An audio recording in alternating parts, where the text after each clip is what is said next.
ನಮ್ಮ ಚಳ್ಳಕೆರೆ ನ್ಯೂಸ್ಗೆ ಸ್ವಾಗತ. ನಾನು ಜಯಶ್ರೀ. ಇಂದಿನ ಪ್ರಮುಖ ಸುದ್ದಿಗಳು. ಚಳ್ಳಕೆರೆ ತಾಲೂಕಿನ ಉಪ್ಪಾರಟ್ಟಿ ಗೇಟ್ನಲ್ಲಿ ನಡೆದ ನೂತನ ಪೆಟ್ರೋಲ್ ಬಂಕ್ ಉದ್ಘಾಟನಾ ಕಾರ್ಯಕ್ರಮದಲ್ಲಿ ಪಾಲ್ಗೊಂಡ ಶಾಸಕ ಟಿ ರಘುಮೂರ್ತಿ. ಕ್ಯಾದಿಗುಂಟೆ ಗ್ರಾಮದ ಹತ್ತಿರ ಇರುವ ಕೆಂಚಮನಹಳ್ಳಿ ಗೇಟ್ನಲ್ಲಿ IPS 3 ಯೋಜನೆಗಳ ವೀಕ್ಷಣೆಗೆ ಆಗಮಿಸಿದ ಸಚಿವರಾದ ಪ್ರಿಯಾಂಕಾ ಖರ್ಗೆ. ವಿವಿಧ ಬೇಡಿಕೆಗಳನ್ನು ಈಡೇರಿಸುವಂತೆ CITU ಪದಾಧಿಕಾರಿಗಳು ನಗರದಲ್ಲಿ ಬೃಹತ್ ಪ್ರತಿಭಟನೆ ನಡೆಸಿ ಮನವಿ ಸಲ್ಲಿಸಿದರು. EVMನಲ್ಲಿ ವೋಟ್ ಮಾಡಿ ಸಂಭ್ರಮಿಸಿದ ನಾಯಕನಹಟ್ಟಿ ಸಮೀಪದ ರೇಖಲಗೆರೆ ಲಂಬಾಣಿಹಟ್ಟಿ ಸರ್ಕಾರಿ ಪ್ರೌಢಶಾಲೆಯ ವಿದ್ಯಾರ್ಥಿಗಳು.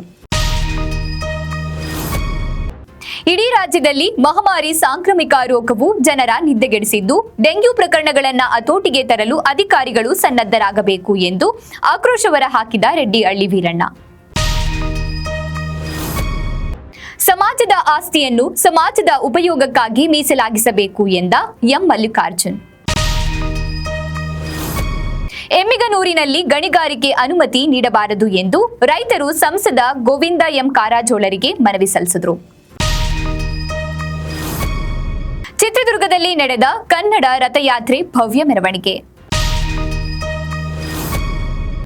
ಪಾಪ ಪುಣ್ಯ ಹೊರಗಿಲ್ಲ, ವ್ಯಕ್ತಿ ಒಳಗೆ ಇವೆ ಎಂದ ಸಾಣೇಹಳ್ಳಿ ಪಂಡಿತಾರಾಧ್ಯ ಶಿವಾಚಾರ್ಯ ಸ್ವಾಮೀಜಿ.